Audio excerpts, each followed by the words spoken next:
abiding citizen. So it just doesn't make any sense. During the most recent mayoral election, public safety was the #1 concern for Chicagoans. The first time in 20 years. It wasn't the economy, it wasn't infrastructure. It's what people have been seeing on their televisions and experiencing personally. Today, I have a friend who's with me from my 8th grade class who experienced the tragedy of 2 of her innocent brothers being murdered. So many families within the city of Chicago have experienced the same. What's going to change the trajectory? And we're going to see we're seeing the implementation of the Safety Act now. As people see more and more of these things get out of control, someone's going to get fed up. I know that we've become numb to it here in Chicago. The value of human life has been eroded, but things will change as more and more people, whether they be on the north side, the Gold Coast, the places where you don't usually see crime historically, the more they get fed up, and especially with Brandon Johnson, who I don't think has been doing an effective job, even though he just started as mayor. He said we can't demonize kids. The ideology of a child is innocence. An innocent child does not go and rob somebody. An innocent child at 11 years old isn't carjacking people. They're not murdering and shooting people. We have to hold these people accountable no matter what age they are, and we have to throw the book at them. And honestly, this is just where we are right now in the city of Chicago. No more leniency on murder and shootings. Hold these folks accountable and hold them accountable today. And I'd like to finish up by saying we need to hold Governor Pritzker accountable and every Democrat that voted for the Safety Act. Thank you. Well said. Well said, Mary. Officer Giannis, how old were you when you became a Chicago police officer? It was 2014, 32, I think. 32? Yeah. And Lieutenant Garrity, how old were you? I was 23. 23. I was 23. So if you talk to a 32-year-old or a 23-year-old, I think you said today, would you encourage them to be a police officer?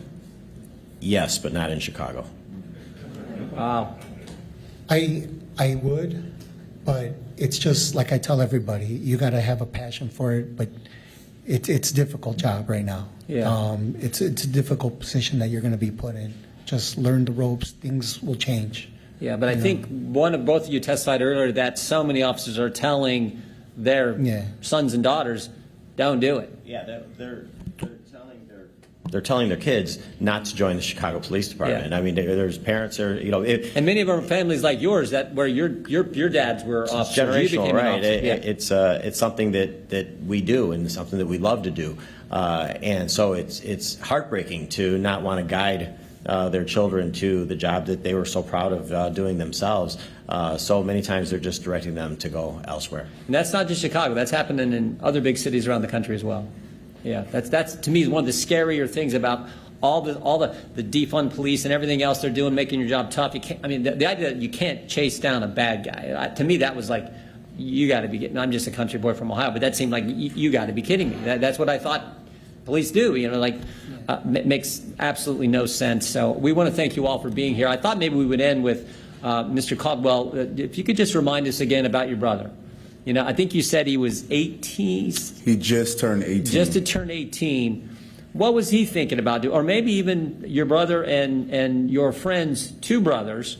Because in the end, we got to focus on how all this stuff is truly impacting families. Yes. People. Yes. Human beings, fellow human beings in this community. That is what this, in the end, that's what it's all about.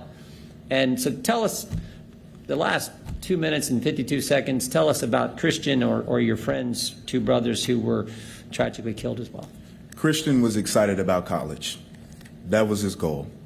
As I mentioned previously, at 16, he wanted me to take him on a college tour outside of Chicago, which I did. There's so many like Christian in this town, so many good, innocent kids who just want to be afforded a life to live. And oftentimes within the city of Chicago, whether it be due policies, because soft on crime policies come with a mentality where criminals just simply take over and they have no fear or regard for the repercussions of breaking the law. We have to change that immediately. And the way that we change that and the way that we prevent another Christian or my friends, two brothers, prevent their deaths, is to be tough on crime. Law and order is the only way we're going to change the situation here in the city of Chicago. And I am hopeful that this committee hearing will lead to some more light on that.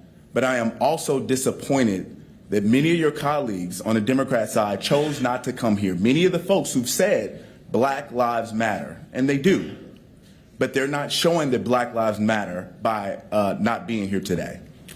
Thank you, Chairman Jordan. Again, I want to thank you all. This has been very insightful for the members of the House Judiciary Committee, and we appreciate the time that you've took to come and share your story and provide answers to our questions. And more importantly, we appreciate the service you've provided this community as people who put on the uniform and risk your lives. And with that, the committee, we will do a quick press conference, press availability just outside in the tent. Again, we want to thank the FOP. You guys have been tremendous hosts, and we appreciate what you do. And thank you for the hospitality you've shown the committee. With that, we are adjourned.